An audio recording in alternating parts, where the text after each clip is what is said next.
السلام علیکم ورحمۃ اللہ تعالی وبرکاتہ۔ نحمده ونصلي ونسلم على رسوله الكريم، اما بعد فاعوذ باللہ من الشیطان الرجیم، بسم اللہ الرحمن الرحیم۔ ان اللہ وملائکتہ یصلون علی النبی یا ایہا الذین آمنوا صلوا علیہ وسلموا تسلیما۔ اللہم صل علی سیدنا ومولانا محمد معدن الجود والکرم وآلہ الکرام وابنہ الکریم وبارک وسلم صلاۃ وسلاما علیک یا رسول اللہ صلی اللہ تعالی علیہ وسلم۔ دوسرا پارہ شروع ہو چکا ہے اور دوسرے پارے کی دوسری آیت اور سورہ بقرہ کی 143ویں آیت، اللہ تبارک و تعالیٰ اس آیت کریمہ میں ارشاد فرماتا ہے وَكَذَلِكَ جَعَلْنَاكُمْ أُمَّةً وَسَطًا لِتَكُونُوا شُهَدَاءَ عَلَى النَّاسِ وَيَكُونَ الرَّسُولُ عَلَيْكُمْ شَهِيدًا وَمَا جَعَلْنَا الْقِبْلَةَ الَّتِي كُنْتَ عَلَيْهَا إِلَّا لِنَعْلَمَ مَن يَتَّبِعُ الرَّسُولَ مِمَّن يَنقَلِبُ عَلَى عَقِبَيْهِ وَإِن كَانَتْ لَكَبِيرَةً إِلَّا عَلَى الَّذِينَ هَدَى اللَّهُ وما كان الله ليضيع ایمانکم ان اللہ بالناس لرؤوف رحیم۔ اور اسی طرح ہم نے تمہیں بہترین امت بنایا تاکہ تم لوگوں پر گواہ بنو اور یہ رسول تمہارے نگہبان اور گواہ ہوں۔ اور اے حبیب تم پہلے جس قبلے پر تھے ہم نے وہ اسی لیے مقرر کیا تھا کہ دیکھیں کون رسول کی پیروی کرتا ہے اور کون الٹے پاؤں پھر جاتا ہے، اور بے شک وہ لوگ جنہیں اللہ نے ہدایت دی تھی ان کے علاوہ لوگوں پر یہ بہت بھاری تھی، اور اللہ کی یہ شان نہیں کہ تمہارا ایمان ضائع کر دے، بے شک اللہ لوگوں پر بہت مہربان رحم فرمانے والا ہے۔ تو اس سے پہلے بھی قبلے کی تبدیلی کے بارے میں بیان کیا گیا کہ پہلے خانہ کعبہ قبلہ تھا مکہ مکرمہ میں جب تک حضور پاک صلی اللہ علیہ وسلم تشریف فرما تھے، لیکن جب نبی کریم صلی اللہ علیہ وسلم اور مسلمان ہجرت کر کے مدینہ تشریف لائے تو بیت المقدس کو مسجد اقصیٰ کو قبلہ بنا دیا گیا۔ حضور پاک صلی اللہ علیہ وسلم کی خواہش کے مطابق 16 یا 17 مہینے کے بعد پھر سے قبلے کی تبدیلی ہوئی اور دوبارہ خانہ کعبہ کو قبلہ بنا دیا۔ تو اس کے بارے میں یہاں پر اور مزید کچھ باتیں عرض کرتے ہیں، اور اس امت کی فضیلت، امت محمدیہ کی فضیلت بھی یہاں پر بیان کی گئی کہ اللہ تبارک و تعالیٰ نے اس امت کو سب سے بہترین اور سب سے افضل امت بنایا ہے۔ یعنی اے مسلمانوں، جس طرح ہم نے تمہیں ہدایت دی اور خانہ کعبہ کو تمہارا قبلہ بنایا، اسی طرح ہم نے تمہیں بہترین امت بھی بنایا۔ حضور پرنور صلی اللہ علیہ وسلم کی امت زمانے کے لحاظ سے بہت پیچھے ہے، سب سے آخر میں آنے والی امت ہے، لیکن مرتبے کے لحاظ سے یہ سب سے آگے ہے، یعنی سب سے افضل اور سب سے بہترین ہے۔ اس امت کو اللہ تبارک و تعالیٰ نے یہ مقام و مرتبہ عطا فرمایا، اور یہ صرف اور صرف حضور کی نسبت کی وجہ سے، کیونکہ حضور خاتم النبیین ہیں، حضور افضل الانبیاء ہیں، حضور سردار انبیاء ہیں، سید المرسلین ہیں، اس اعتبار سے آپ کی امت بھی ساری امتوں میں سب سے بہتر اور سب سے افضل ہے۔ افضل کے لیے یہاں پر وسط کا لفظ استعمال کیا گیا، اور عربی میں بہترین کے لیے بھی وسط کا لفظ استعمال ہوتا ہے۔ امتوں وسطا جو لفظ آیا ہے اس کا مطلب یہ ہے کہ بہترین امت۔ اور آگے جو فرمایا گیا تاکہ تم گواہ ہو جاؤ، تو فرماتے ہیں کہ مسلمان دنیا اور آخرت میں گواہ ہیں۔ اب کس چیز کے گواہ ہیں؟ تو فرماتے ہیں کہ دنیا میں تو اس طرح ہے کہ مسلمان کی گواہی مومن اور کافر سب کے بارے میں شرعاً معتبر ہے، یعنی ایک مسلمان اگر مسلمان کے بارے میں کسی معاملے کی گواہی دیتا ہے، دیکھیں دنیا کا بھی کوئی معاملہ لین دین کا معاملہ ہے یا کچھ اختلاف ہو گیا، کوئی جھگڑا ہو گیا ہے، کوئی معاملہ ہو گیا، اس میں اگر مسلمان گواہی دیتا ہے اور جس کے خلاف گواہی دے رہا ہے وہ مسلمان ہے تب بھی اس کی گواہی مانی جائے گی، اور اگر جس کے خلاف گواہی دے رہا ہے وہ کافر ہے تب بھی اس کی گواہی مانی جائے گی۔ یہ مسلمان کی گواہی اس اعتبار سے شرعاً معتبر ہے، کافر کے بارے میں گواہی دے یا مسلمان کے بارے میں گواہی دے، اور کافر کی گواہی مسلمان کے خلاف معتبر نہیں ہے۔ یعنی اگر کافر مسلمان کے حق میں گواہی دے رہا ہے، یعنی اس کی گواہی سے مسلمان کا فائدہ ہو رہا ہے، تب تو کافر کی گواہی مانی جائے گی، لیکن اگر کافر مسلمان کے خلاف گواہی دے رہا ہے، یعنی اس طرح وہ گواہی دے رہا ہے کہ اگر اس کی گواہی کو مان لیا جائے تو مسلمان کا نقصان ہو جائے، تو پھر کافر کی گواہی نہیں مانی جائے گی۔ نیز اللہ تعالیٰ کے فضل سے مردوں کے حق میں بھی اس امت کی گواہی معتبر ہے۔ اب زندوں کے حق میں تو سمجھ میں آتا ہے کہ گواہی معتبر ہے، گواہی مانی جائے گی مسلمانوں کی، لیکن مردوں کے بارے میں بھی مسلمان اگر کسی بات کی گواہی دے دیں، جیسے مثال کے طور پر مرنے والے کے بارے میں ہم کبھی کبھی کہتے ہیں نا کہ یہ مرنے والا جو ہے یہ تو بڑا نیک آدمی تھا، ہم کہتے ہیں کہ نہیں کہتے؟ بعض اوقات ہم اس کا برعکس بھی کہتے ہیں، یہ جو گیا یہ تو بڑا گنہگار تھا، شرابی اور جواری تھا، یہ اس طرح کے معاملات اس کے تھے، ہم یہ بولتے ہیں۔ تو یہ اس امت کی یہ بولیاں بھی یہ گواہی کی حیثیت رکھتی ہیں۔ جیسے ابھی آپ دیکھیں گے اس امت کی گواہی مردوں کے حق میں بھی معتبر ہے، اور رحمت و عذاب کے فرشتے اس کے مطابق عمل کرتے ہیں۔ چنانچہ بخاری شریف میں حضرت انس ابن مالک رضی اللہ تعالیٰ عنہ سے روایت ہے کہ صحابہ کرام رضی اللہ تعالیٰ عنہم کے پاس سے ایک جنازہ گزرا تو انہوں نے اس کی تعریف کی، یعنی اس مردے کی جس کو لے کر جایا جا رہا تھا، تو صحابہ کرام نے اس کی تعریف کی کہ یہ انسان تو بہت اچھا تھا، یہ تو بہت نیک عمل کرتا تھا، نیکوکار تھا۔ نبی کریم صلی اللہ علیہ وسلم نے یہ سن کر ارشاد فرمایا کہ واجب ہو گئی۔ پھر دوسرا جنازہ گزرا تھوڑی دیر کے بعد، تو صحابہ کرام رضی اللہ تعالیٰ عنہم نے اس کی برائی بیان کی، یہ تو بہت برا، بہت گنہگار آدمی تھا، اس طرح کی باتیں کی۔ تو حضور پنو صلی اللہ علیہ وسلم نے ارشاد فرمایا کہ واجب ہو گئی۔ دونوں صورتوں میں حضور نے ارشاد فرمایا واجب ہو گئی۔ تو حضرت عمر فاروق رضی اللہ تعالیٰ عنہ نے دریافت کیا، پوچھا یا رسول اللہ صلی اللہ تعالیٰ علیہ وسلم کیا چیز واجب ہو گئی؟ یعنی پہلے والے مردے کی ہم نے تعریف کی تب بھی آپ نے یہ ارشاد فرمایا کہ واجب ہو گئی، اور دوسرے والے مردے کی ہم نے برائی بیان کی تب بھی آپ نے یہ ارشاد فرمایا کہ واجب ہو گئی۔ تو یہ واجب ہونے سے کیا مراد ہے؟ کیا چیز واجب ہو گئی؟ تو حضور نے ارشاد فرمایا کہ پہلے جنازے کی تم نے تعریف کی، اس کے لیے جنت واجب ہو گئی، اور دوسرے جنازے کی تم نے برائی بیان کی تو اس کے لیے دوزخ واجب ہو گئی۔ تم زمین میں اللہ کے گواہ ہو، یعنی تم گواہی دیتے ہو کسی کے اچھا ہونے کے بارے میں یا کسی کے برا ہونے کے بارے میں، اور آخرت میں اس امت کی گواہی یہ ہے کہ جب تمام اولین اور آخرین جمع ہوں گے، یعنی سارے انسان حضرت آدم علیہ السلام سے لے کر جب تک قیامت قائم ہونے تک جتنے بھی لوگ آئیں گے وہ سب جمع ہوں گے، اور کفار سے فرمایا جائے گا کہ کیا تمہارے پاس میری طرف سے ڈرانے اور احکام پہنچانے والے نہیں آئے، یعنی انبیاء کرام رسولان اعظام نہیں آئے؟ تو وہ انکار کریں گے، یعنی تمام اولین اور آخرین یہ انکار کر دیں گے۔ جو مومنین ہوں گے ایمان والے وہ تو اقرار کریں گے انبیاء کرام کا، لیکن جنہوں نے انبیاء کرام کا انکار کیا ہوگا دنیا میں وہ وہاں پر بھی انکار کر دیں گے کہ نہیں ہمارے پاس تو کوئی ڈرانے والا نہیں آیا تھا، اللہ کا پیغام اور احکام پہنچانے والا کوئی بھی نہیں آیا تھا۔ تو یہ مجبوری وہ بہانہ بتائیں گے کہ ہمارے پاس کوئی آیا ہی نہیں تو ہم کیسے ایمان لاتے، اور یہ سب کہیں گے کہ کوئی بھی نہیں آیا۔ تو حضرت انبیاء کرام علیہ الصلوۃ والسلام سے دریافت فرمایا جائے گا تو وہ عرض کریں گے کہ یہ جھوٹے ہیں، ہم نے انہیں تبلیغ کی ہے، یعنی ہم نے اللہ کا پیغام ان تک پہنچایا ہے، احکام بھی پہنچائے۔ اس بات پر انبیاء کرام علیہ الصلوۃ والسلام سے کافروں پر حجت قائم کرنے کے لیے دلیل طلب کی جائے گی۔ وہ عرض کریں گے کہ امت محمدیہ ہماری گواہ ہے، یعنی اگلے سارے انبیاء کرام، ابھی اس امت کی فضیلت تو دیکھیں کہ اگلے سارے انبیاء کرام جو دعویٰ کریں گے کہ ہم نے تبلیغ کی ہے اور جو ہم پر جو ذمہ داری جو نافذ کی گئی تھی اللہ تبارک و تعالیٰ کی طرف سے، اس ذمہ داری کو ہم نے ادا کر دیا، بلکہ اس کا حق بھی ادا کر دیا، اللہ کا پیغام پہنچا دیا، اللہ کے حکام پہنچا دیے۔ تو یہ جو دعویٰ ہوگا اس پر دلیل، اس پر گواہ کن کو بنایا جائے گا؟ اس پر گواہ امت محمدیہ کو بنایا جائے گا، امت محمدیہ کو پیش کیا جائے گا۔ اب ظاہر سی بات ہے کہ سوال پیدا ہوتا ہے کہ ہم تو نبی کریم صلی اللہ علیہ وسلم کی امت میں پیدا ہوئے جو آخری نبی ہیں، سب سے آخر میں تشریف لائے، اور آپ کے بعد کوئی نیا نبی نہیں آنے والا، اور یہ جو انبیاء کرام سابقین انبیاء کرام یہ تو گزر چکے، ان کا زمانہ گزر چکا، اور ہم ان انبیاء کرام کے زمانے میں موجود نہیں تھے، تو پھر گواہ ہونے کا کیا مطلب ہوا؟ ہم ان کی گواہی کیسے دیں گے؟ تو اس کو آگے بیان کرتے ہیں۔ تو امت محمدیہ یہ انبیاء کرام کے گواہ بنیں گے، چنانچہ یہ امت پیغمبروں کے حق میں گواہی دے گی کہ ان حضرات نے تبلیغ فرما دی، یعنی ہم وہاں انبیاء کرام کی تصدیق کریں گے، یعنی انبیاء کرام کی سچائی کو لوگوں کے سامنے، ان کی صداقت کو سارے اولین اور آخرین کے سامنے ہم ظاہر کریں گے، امت محمدیہ ظاہر کرے گی کہ یہ جو انبیاء کرام کہہ رہے ہیں یہ بالکل سچ فرما رہے ہیں، انہوں نے تبلیغ کا فریضہ انجام دے دیا۔ اب اس پر گزشتہ امت کے کفار کہیں گے، جو کافر جنہوں نے انبیاء کرام کا انکار کیا ہوگا، وہ کیا کہیں گے کہ امت محمدیہ کو کیا معلوم، یہ تو ہم سے بعد میں آئے تھے دنیا میں، یہ تو ہمارے زمانے میں موجود ہی نہیں تھے، نہ ہی ان نبیوں کے زمانے میں موجود تھے، نہ ہی ان رسولوں کے زمانے میں موجود تھے، یہ تو آخری زمانے میں آئی تھی یہ امت تو دنیا میں۔ تو ان کو کیسے معلوم؟ اور گواہ کون بنتا ہے بتائیے؟ گواہ وہ ہوتا ہے جس کے پاس واقعے کی پوری معلومات ہو، یا واقعے کو اس نے ہوتے ہوئے دیکھا ہو، واردات کو ہوتے ہوئے دیکھا ہو.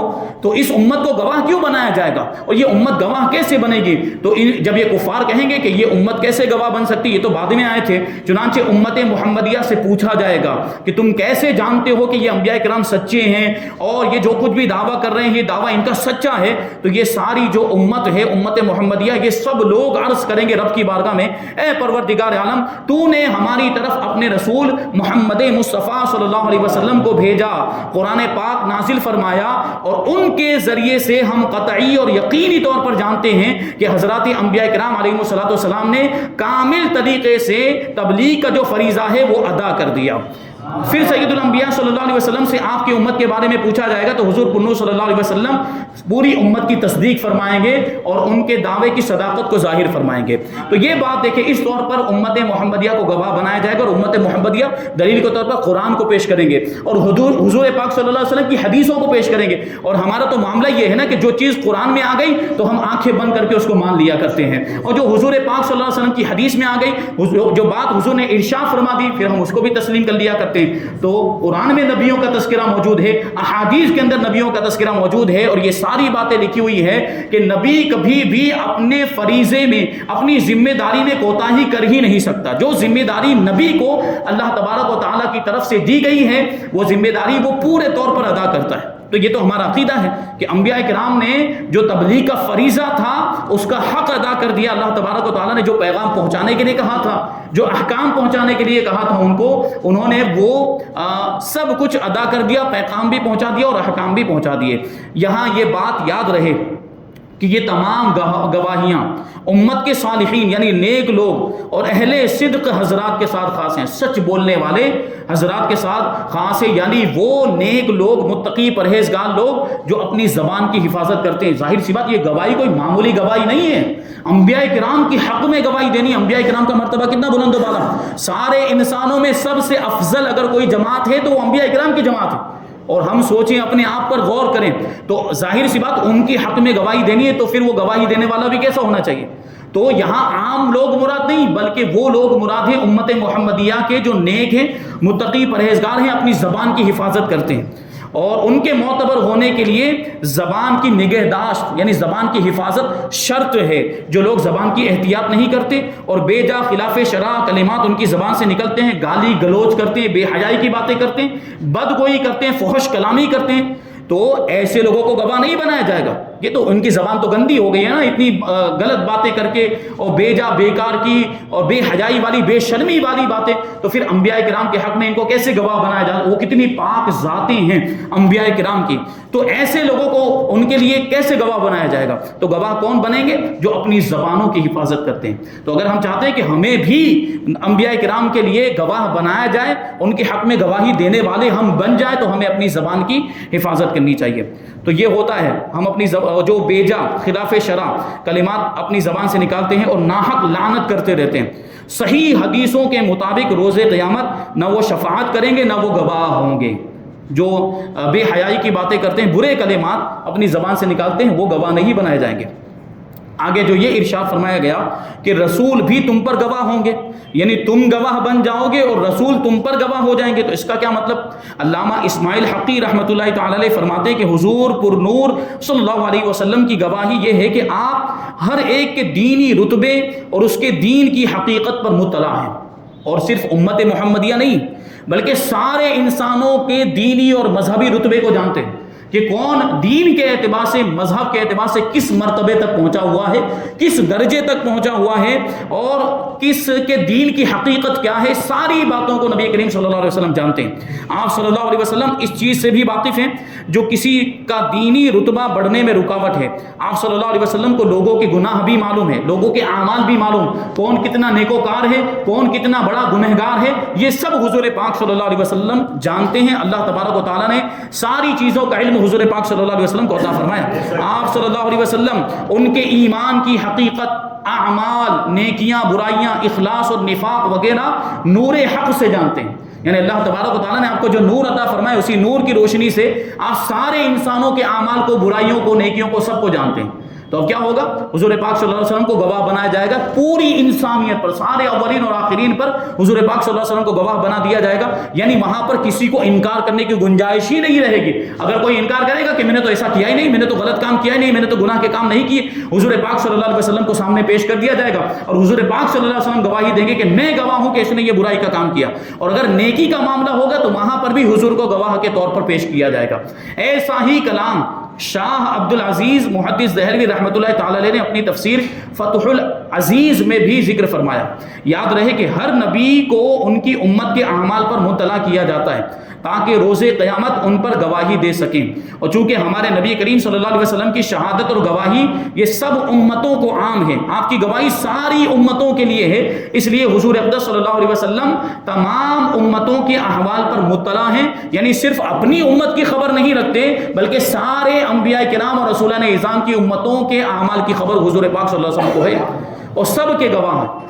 یہ بات حقیقت ہے کہ نبی کریم صلی اللہ علیہ وسلم کی گواہی قطعی، یقینی اور حتمی ہے. ہمارے پاس قرآن کے کلام الہی ہونے کی سب سے بڑی دلیل حضور اقدس صلی اللہ علیہ وسلم کی گواہی کہ ہمیں کس نے بتایا کہ یہ قرآن اللہ تعالیٰ کا کلام، یہ کس نے بتایا؟ یہ حضور نے تو ہمیں بتایا. اور یہ حضور کی گواہی سب سے بڑی گواہی ہے قرآن کے کلام الہی ہونے پر. اور جیسے یہ گواہی قطعی طور پر مقبول ہے، یعنی حضور نے جو قرآن کے کلام الہی ہونے پر جو گواہی دی وہ یقینی طور پر مانی جاتی ہے، قبول کی جاتی ہے، اسی طرح حضور اکرم صلی اللہ علیہ وسلم کی گواہی دنیا میں اپنی امت کے حق میں بھی مقبول ہے. یعنی دنیا میں اگر نبی کریم صلی اللہ علیہ وسلم کسی کے بارے میں کچھ ارشاد فرما دے تو وہ دلیل ہو جاتا ہے اور وہ سند ہو جایا کرتی ہے. جیسے عشرہ مبشرہ کے بارے میں حضور پاک صلی اللہ علیہ وسلم نے 10 صحابہ کرام کو دنیا میں ہی جنت کی بشارت عطا فرما دی، تو اب یہ دلیل ہو گئی. حضور پاک صلی اللہ علیہ وسلم کی گواہی یہ قطعی اور یقینی ہے اور مقبول ہے. لہٰذا حضور سید المرسلین صلی اللہ علیہ وسلم نے اپنے زمانے کے حاضرین کے متعلق جو کچھ فرمایا، مثلا صحابہ کرام، ازواج مطہرات اور اہل بیت کرام رضی اللہ تعالی عنہم کے فضائل اور مناقب، یا غیر موجود لوگوں جیسے حضرت اویس قرنی رضی اللہ تعالی عنہ، یا بعد والوں کے لیے جیسے حضرت امام مہدی رضی اللہ تعالی عنہ وغیرہ کے لیے جو کچھ بھی فرمایا ان سب کو تسلیم کرنا لازم ہے، کیونکہ حضور جو ارشاد فرماتے پھر وہ دلیل ہو جایا کرتا ہے. آگے ارشاد فرمایا کہ لنعلم من یتبع الرسول، تاکہ ہم دیکھیں کہ کون رسول کی پیروی کرتا ہے. قبلے کی تبدیلی کی ایک یہ حکمت ارشاد ہوئی کہ اس سے مومن اور کافر میں فرق اور امتیاز ہو جائے گا کہ کون حضور اقدس صلی اللہ علیہ وسلم کے حکم پر قبلہ تبدیل کر لیتا ہے اور کون آپ صلی اللہ علیہ وسلم کی نافرمانی کرتا ہے. چنانچہ قبلے کی تبدیلی پر بہت سے کمزور ایمان والے اسلام سے پھر گئے، وہ یہودیوں کے بہکاوے میں آ گئے.